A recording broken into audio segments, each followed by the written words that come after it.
নতুন আদৰ্শ মহাবিদ্যালয়ত অৱসৰপ্ৰাপ্ত শিক্ষকক এটা নিযুক্তি দিয়াৰ আমাৰ সিদ্ধান্ত, এইটো সিদ্ধান্তক লৈ মই বিভিন্ন মহলৰ প্ৰতিক্ৰিয়াসমূহ দেখিছোঁ। আনকি সদৌ অসম ছাত্ৰ সন্থায়ো ইয়াত আহ্বান জনাইছে যে আমাক যদি অভিজ্ঞতাপুষ্ট শিক্ষক লাগেই তেনেহ'লে এছ'চিয়েট প্ৰফেচাৰৰ পোষ্ট ক্ৰিয়েট কৰিব লাগে।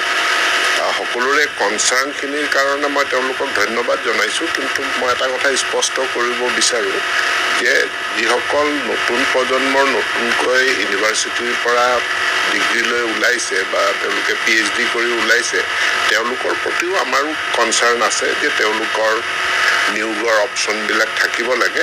কিন্তু একেটা সময়তে আমি মহাবিদ্যালয়খনক কাৰ্যক্ষম কৰিব লাগিব।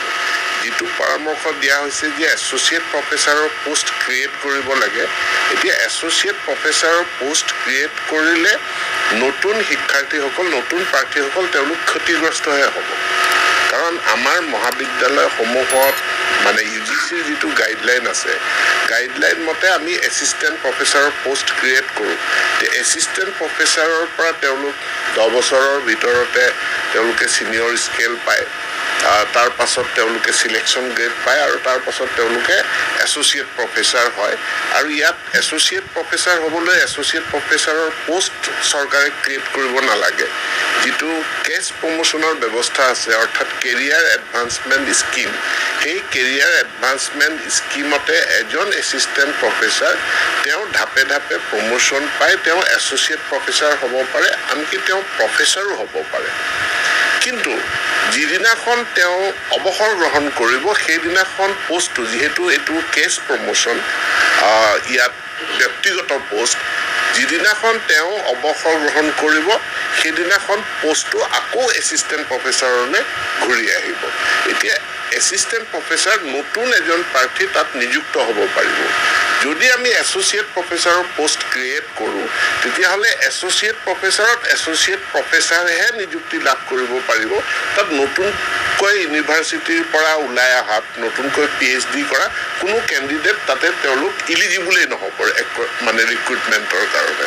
অৰ্থাৎ এছ'চিয়েট প্ৰফেচাৰৰ পোষ্ট ক্ৰিয়েট কৰিলে ফ্ৰেছ কেণ্ডিডেটবিলাক সাংঘাতিক ধৰণে ক্ষতিগ্ৰস্ত হ'ব। ধৰি লওক আজি যদি আমি কোনোবা এখন মহাবিদ্যালয়ত 5টা এছ'চিয়েট প্ৰফেচাৰৰ পোষ্ট যদি আমি ক্ৰিয়েট কৰি দিওঁ 5টা ডিপাৰ্টমেণ্টৰ কাৰণে, তেতিয়াহ'লে 5জন নতুন মানে প্ৰাৰ্থীৰ কাৰণে ছিটখিনি ব্লক হৈ যাব। কাৰণ তাত ডাইৰেক্টলি পোনপটীয়াভাৱে যিসকলে এছ'চিয়েট প্ৰফেচাৰ হৈ আছে, তেনেকুৱা বাদ হৈ আছে, তেওঁলোকেহে এপ্লাই কৰিব পাৰিব। কিন্তু যেতিয়া আমি কেছ প্ৰমোশ্যনক প্ৰাধান্য দিওঁ UGCৰ গাইডলাইন মতে, তেতিয়াহ'লে তাত নতুন পোষ্টত তেওঁলোকে এছিষ্টেণ্ট প্ৰফেচাৰ হিচাপে তেওঁলোকে এপ্লাই কৰিব পাৰিব। যিজনে অৱসৰ ল'লে তেওঁ এছ'চিয়েট প্ৰফেচাৰ হিচাপে অৱসৰ ল'লে, কিন্তু তাৰ ঠাইত যেতিয়া আমি নতুন নিযুক্তি কৰিম তেতিয়া এছিষ্টেণ্ট প্ৰফেচাৰ নিযুক্তি কৰিম আৰু তেওঁ ধাপে ধাপে প্ৰমোশ্যন পাই এদিন তেওঁ এছ'চিয়েট প্ৰফেচাৰ বা প্ৰফেচাৰ হৈ ৰিটায়াৰ হ'ব। আৰু এতিয়া আমি যিখিনি নতুন মহাবিদ্যালয় আৰম্ভ কৰিব বিচাৰিছোঁ, তাত আমি অৱসৰপ্ৰাপ্ত ল'ব বিচাৰিছোঁ আৰম্ভণিটোৰ কাৰণে, সদায় কাৰণে নহয়। এইটো সদায় কাৰণে নহয়, কিন্তু মহাবিদ্যালয়কেইখনক এটা গতিশীলতা দিয়াৰ কাৰণে আমি তেওঁলোকৰ অভিজ্ঞতাখিনি আমি ব্যৱহাৰ কৰিব বিচাৰিছোঁ। আজি মই 2-এখন পেপাৰতো দেখিছোঁ যে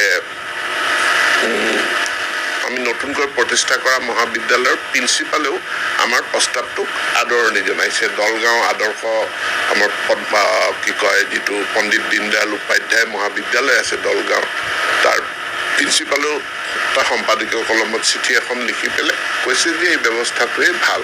গতিকে মই সকলো পক্ষক আহ্বান জনাইছোঁ সহযোগিতা কৰি নতুন মহাবিদ্যালয়, এইবাৰ আমি 5খন মহাবিদ্যালয় আৰম্ভ কৰিম। এই 5খন মহাবিদ্যালয়ত সহযোগিতা কৰি মহাবিদ্যালয়কেইখনক যাতে আমি গতিশীল কৰাব পাৰোঁ আৰু তাৰ পাছত তাতে নিয়মীয়া নিযুক্তি হৈয়ে থাকিব। আমি এছ'চিয়েট প্ৰফেচাৰৰ পোষ্ট ক্ৰিয়েট কৰিলে নতুন প্ৰজন্মৰ কেণ্ডিডেট তেওঁলোক ক্ষতিগ্ৰস্তহে হ'ব। আৰু UGCৰ কেছ প্ৰমোশ্যনৰ ব্যৱস্থাটো যদি ৰাখোঁ তেনেহ'লে গোটেইখিনি এছিষ্টেণ্ট প্ৰফেচাৰ তেওঁলোকে প্ৰমোশ্যন পাই গৈ থাকিব, এছ'চিয়েট প্ৰফেচাৰ হৈ ৰিটায়াৰ হ'ব। তেওঁলোক ৰিটায়াৰ যিদিনাখন হ'ব আকৌ এজন নতুন এছিষ্টেণ্ট প্ৰফেচাৰৰ ৰিক্ৰুটমেণ্ট হ'ব।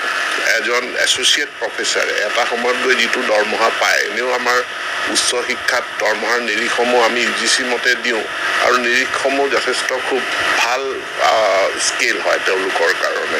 গতিকে তেওঁলোকে যিটো মানে পেঞ্চন পায়, পেঞ্চনটোৰ দ্বাৰা তেখেতে ঘৰত বহি থাকিব পাৰিব অৱসৰ লৈ পেলাই, কিন্তু তেখেতে বেলেগ এটা স্থানত গৈ শিক্ষাদান কৰিব লাগিব। গতিকে তাৰ কাৰণেতো আমি দৰমহা দিবই লাগিব আৰু সেইটো ভাল দৰমহা এটা দিয়া হৈছে যাতে আমি ভাল অভিজ্ঞ শিক্ষক আমি লাভ কৰোঁ। আমাৰ এডভাৰটাইজমেণ্টবিলাক কলেজবিলাকৰ পৰা দিছে, চাওঁ আমি কিমান আবেদন আমি পাওঁ, সেইটো আবেদন কিমান পাওঁ তাৰ ওপৰত নিৰ্ভৰ কৰিব। আমি আশাবাদী যে আমি আবেদন পাম আৰু ইয়াৰ জৰিয়তে আমি ভাল শিক্ষকো পাম, কাৰণ এইটো আমাৰ কাৰণে এটা প্ৰত্যাহ্বান।